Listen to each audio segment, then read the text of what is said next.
Welcome everyone. Welcome to Awaken into Love, the place to be if you want to heal from ROCD, relationship anxiety, and develop a more awakened relationship.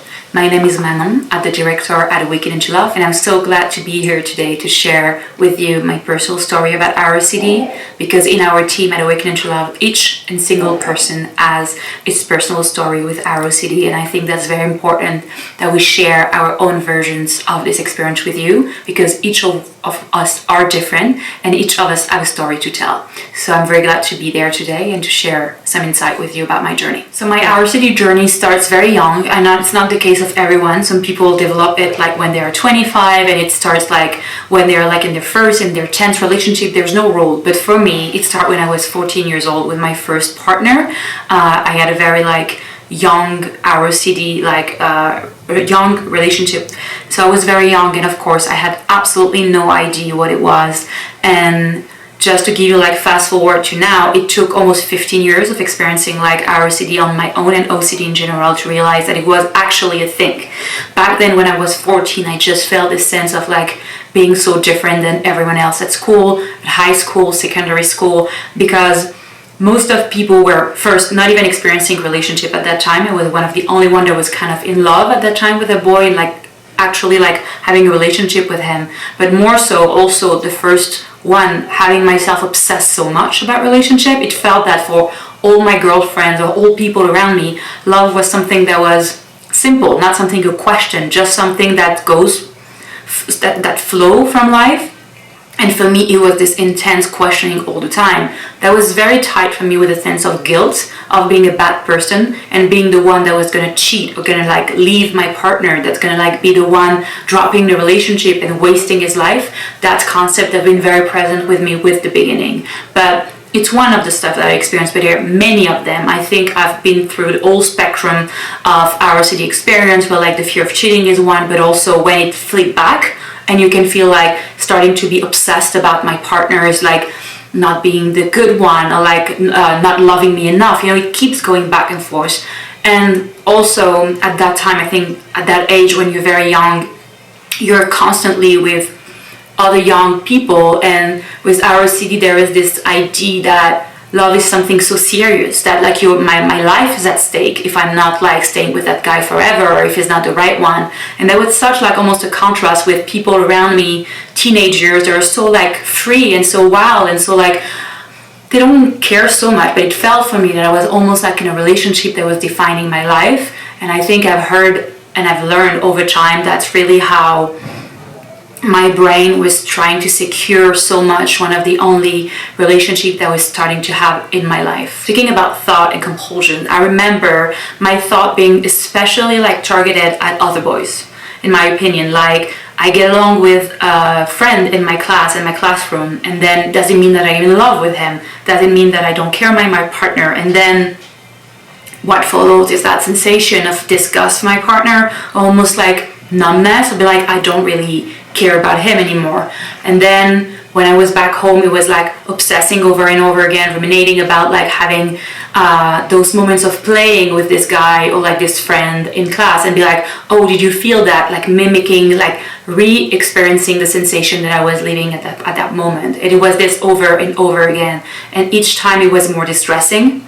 Each time it get worse and worse, to the point where I ended up confessing to my partner.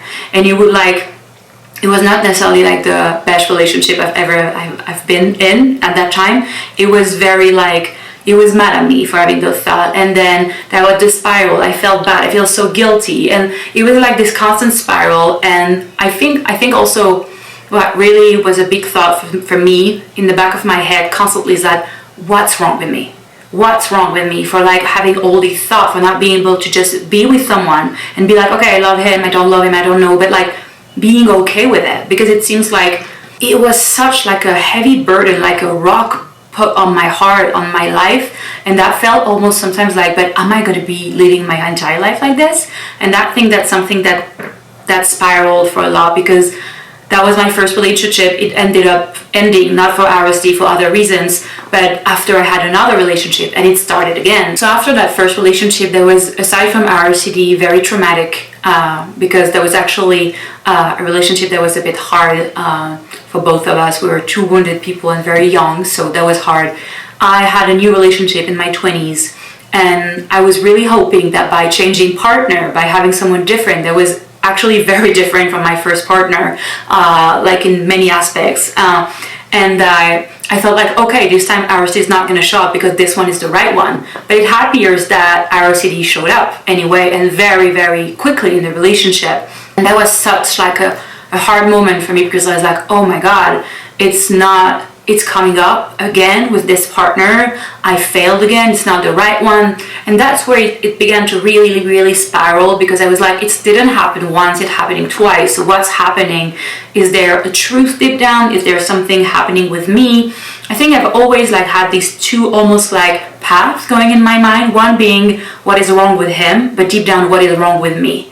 And they were entwined, and here sometimes it was more me, sometimes it was more the partner, and that kept going like that for years.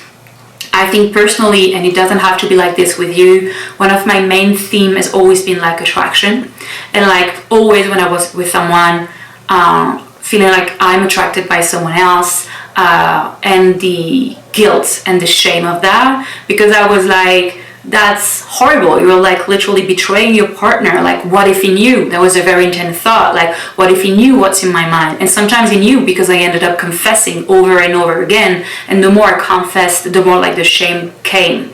And so, as I was saying at the beginning, it's been over 15 years. Even now like 20 years, but like until I discovered ROCD was 15 years of being alone with that, and I didn't realize what it was. I really thought it was me that had a problem. Nobody else in my surroundings seemed to have this kind of problem at all. And when I opened up to some friends, being a teenager, being a young adult, they were like pretty like, you know, like, well, maybe you just don't love him anymore, or maybe like it's not the right one, you know, it's normal, it's okay. And that was getting the thing worse and worse. So fast forward to my relationship that I still have now with my partner. It's been 7 years we're together, and it was also such a different guy from my past partners. He is older, he has kids, he's like a more grounded person, also like more way safer for me, but still ROCD came up right at the beginning, and that's where I started like really becoming depressed. I think until then I was like in survival mode and really trying to make sense of what was happening by just thinking there's something wrong with me, but maybe it's also specifically my partner. Like, but when I saw that it was repeating over time, and I'm not saying that if it happens with just one partner for you, it means that the partner is the problem, but that's how my process worked. It was like, okay, the third time it comes again, but I was still like, it's me, I have a problem, I am a bad person, I'm just not like equipped for that world, I'm not equipped for a relationship, I'll never be happy, ever. Life is just doomed for me, and I'm gonna break his heart, and he's a great guy, and he's loving me, and he's like really obviously someone that's really wanting the best for me, but still is like I am triggered and I have ROCD.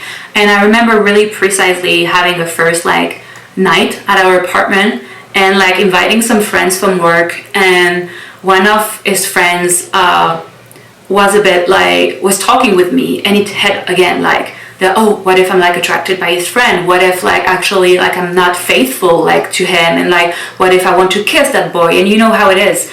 And then I broke down. Hi there, maybe you're just finding out about ROCD, you're in the middle of it, or you're so familiar with it for what it feels like a long time. At Awaken into Love, we really believe that you should not ever feel alone, which is why we lead incredible ROCD and relationship anxiety peer support groups to help you accelerate your journey so you don't have to feel alone. Be held accountable in this hard work, feel heard, and get support as you face inevitable triggers, breakup urges, and anxiety. We also understand the fear of groups being compulsive, which is why we will always have mentors in the group redirecting you and coming back to the work. I want you to know that you deserve to walk along this journey with other people, to walk along this journey with people who truly understand what you're going through, and meet people just like you coming to a group that's completely uncensored where you can finally be yourself. You deserve to feel seen and to feel loved in something that feels so hard. You're not meant to do it alone. So